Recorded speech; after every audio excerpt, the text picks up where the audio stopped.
السلام علیکم ورحمۃ اللہ وبرکاتہ۔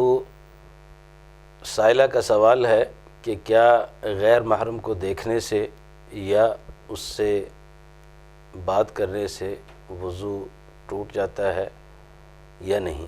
بسم اللہ والصلاۃ والسلام علی رسول اللہ۔ یہ فضول بات ہے، ایسی کوئی بات کتاب اللہ اور سنت رسول اللہ سے ثابت نہیں ہے۔